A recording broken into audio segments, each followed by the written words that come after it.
Okay. Thank you. My name is Juan Martinez from the Mixed Reality Lab, and I'm going to be presenting Encumber Interaction, a study of musicians preparing to perform. Our study began by exploring the activities of working musicians when they prepare for future performance. Then we noticed that they use digital tools to support their musical practices. However, due to the embodied nature of having a musical instrument at hand, we could observe that musicians were challenged by having to interact with other resources while their hands were occupied with a musical instrument. And finally, we also addressed the possibilities that our findings offer for augmented and smart instrument design. So to summarize, we became interested in exploring how can guitars be intervened to support the activities that musicians engage with prior to musical performances. So typically, the word augmented instruments points towards NIME research, which encompasses a very active element of exploration of new interfaces for musical expression. Actually, NIME came out of CHI, if you don't know that. And there's also a significant extent of the research dedicated to augmenting the sonic capabilities and extending the playing techniques of existing musical instruments. So to answer our initial question, we decided to start by observing the working musician. Actually, I think I skipped a slide. Yeah, our initial question was, how can we digitally augment guitars to support preparation practices? So to answer that question, we observed the working musician, and in essence, we conducted a series of ethnographic studies of musicians engaging in individual and collaborative preparation activities. So in other words, we visited their homes when they were practicing, and we also visited the rehearsal spaces that they were playing in. So overall, a body of research involved 48 musicians. But for this study, we focused on 33 of these musicians, which we observed across 6 individual sessions and 9 band rehearsals. Then we basically took 5 cases or vignettes from that body of research and basically observed 3 individual sessions and 2 band rehearsals. We unpacked that data. And then for this presentation, we picked 2 exemplary cases. So our average participant was around 36 years old. They play guitar or bass guitar. They play in a band. They play popular or rock style music, and they were semi-professional. And there was also 1 female for each 3 male musicians. So just to clarify, based on our data set, a working musician is a proficient musician that is able to play lots of songs on demand, on a short notice, and often on a regular basis at various social events like weddings. So this definition coincides with similar ethnographic studies on the activities of music performers.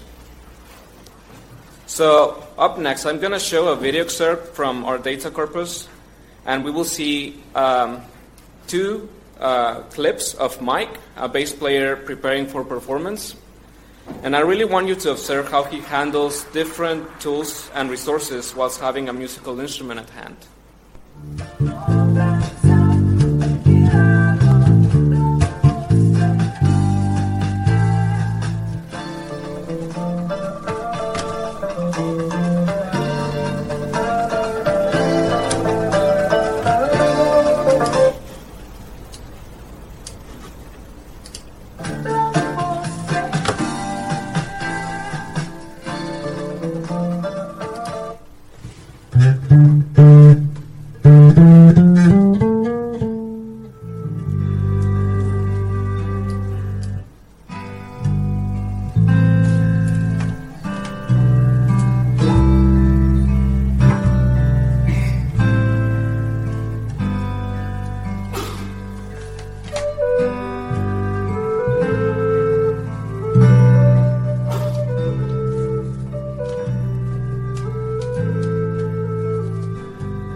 So some of the things that stand out from Mike's practices are his use of online resources like YouTube and an audio file from an email that he got, but also his making of handwritten support resources like the one we can see there, which is basically the structure of the song.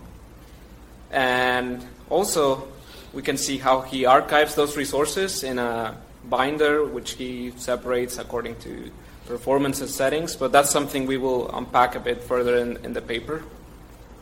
But mainly, it's very striking how he managed to accommodate his practicing to integrate the different resources he uses to support his practice, despite having his hands occupied with a musical instrument. So in here, you can see how he's doing three things at the same time. He's operating a computer, but he also has a pen in his hand, which he uses to take notes, and then he's also playing the bass. Now, I'm going to show another video. We will see a band rehearsing a song. And I want you to observe how they manage to bring resources to bear during rehearsals to work with them collaboratively. Again, got lost again there. Can we have the just play the middle eight? Play again. It's just 1, 2, 3, and.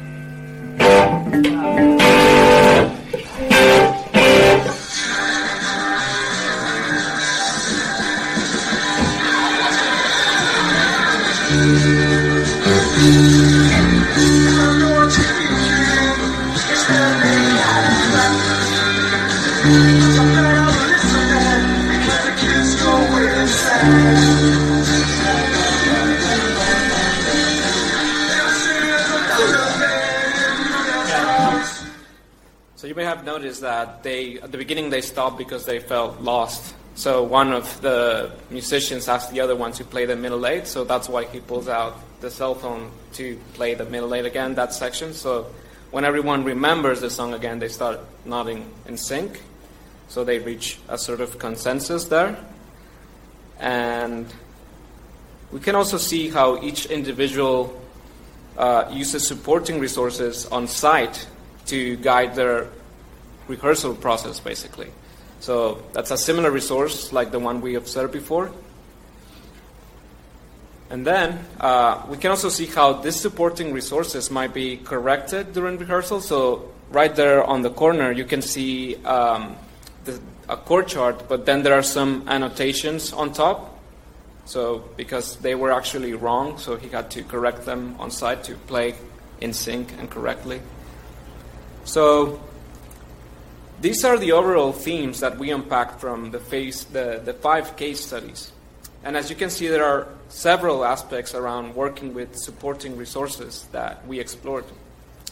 But in this presentation, these are the findings that we observed in the videos that I just showed you. So as you can see, some of the activities were also reflected across the other musicians, given that overall they did very similar things. So from the cases presented before, we can generalize these 2 specific findings: that guitars are complex physical tools that require skillful two-handed use, and that performance preparation involves a constant secondary interaction with a diverse ecology of resources. So resources like paper, cell phones, guitars, mobile devices, among other instruments.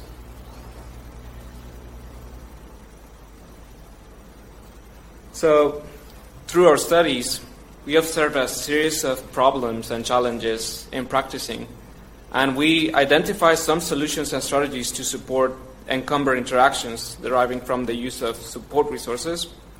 So I'm also going to use some examples of other people's work to illustrate some of the interventions that might take place in the future as well to help this particular setting. So as we previously observed, it's a very common problem, you could say. There are frequent interleaving periods between instrument use and device use. And it's evident that integrating digital and physical resources results in multitasking, encumbered interaction, and usability issues. So one way to tackle the challenge of encumbered interaction would be to reduce the transition between playing the instrument and interacting with other devices by exploring proximate controls. So these are some examples of the NIME research, actually. So similar to what people already do with their electric guitar, for instance, to turn up the volume, we could also explore interfaces that look like this. So rather than having to reach out for their mouse or keyboard, like you can see here, they could actually use this kind of interventions. And we may also explore alternate control modalities to leave the hands free to play, completely free.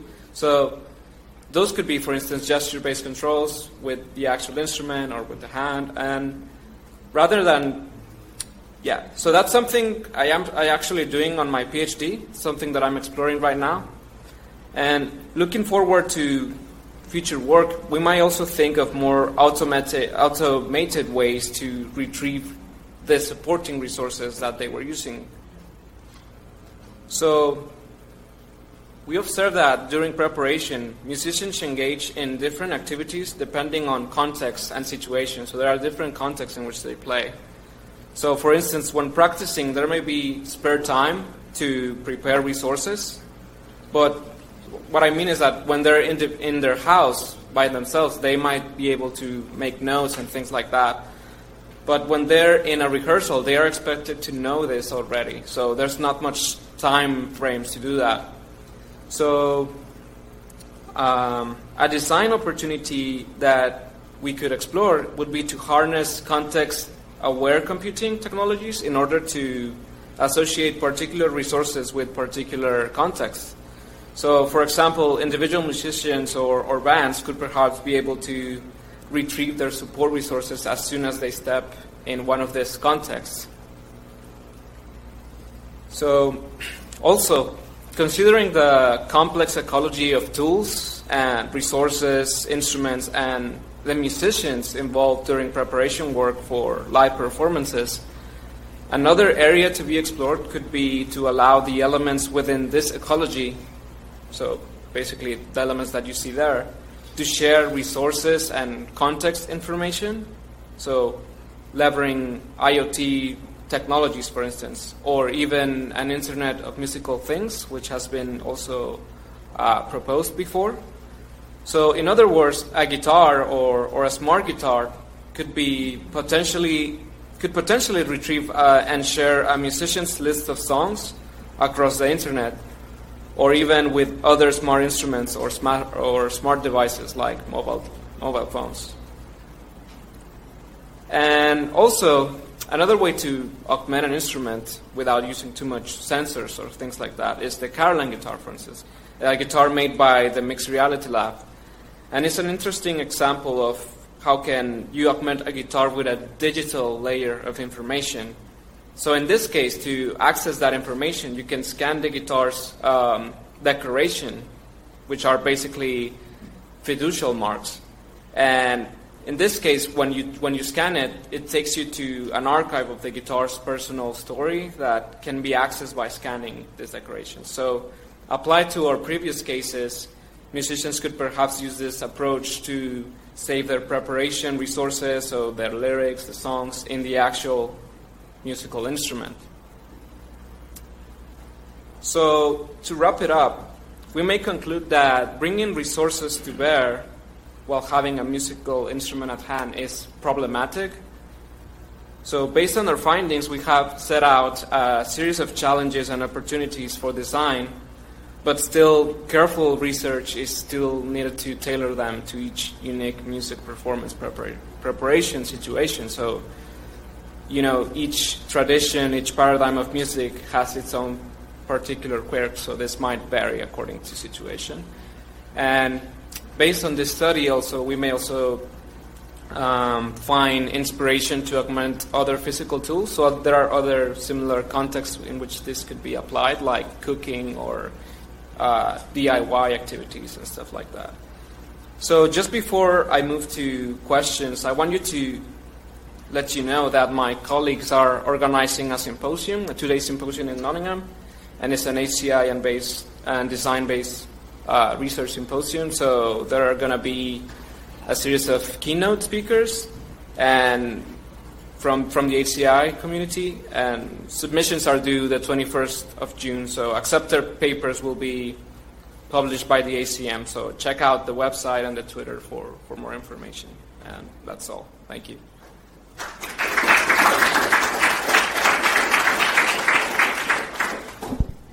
Okay, so yeah, please go to that one. Sorry.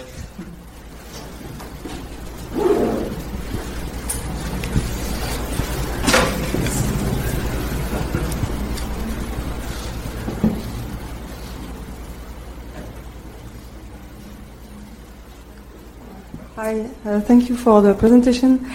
I wonder, do you have an idea of how many people would benefit from this research? I was seeing myself, I'm playing the cello, trying to play something from YouTube and taking the notes. And something that is really difficult, and it was in the first video, is the fact that you try to rewind a video and to go back. And I don't know if it was in the perspective you proposed for this research. So being able, because music is temporal, so you spend a lot of time trying to find a given place in the video and rewind it and play it together with it. Or Yeah, so right now in my PhD, I'm gonna be prototyping some solutions to that very particular problem. So manipulate video. Yeah. So in essence, the manipulated transport, for instance, and doing all of these functions like looping and stuff like that. So one potential solution would be to use something that is actually in the instrument, very proximate to the instrument. Like a scroll bar in the instrument. Yeah, well, you know, like electric guitars have like knobs already, so that's an interface in a way. So you can explore things, components like that to navigate a video. But there are many other solutions that we explore in the paper. Like, for instance, you could use voice user interfaces. You could use gesture in the instrument or in your body, so something that actually tracks your body. We can also use musical notes to trigger actions. That's something we also have explored in our lab before. So, yeah, thanks. Do we have more questions?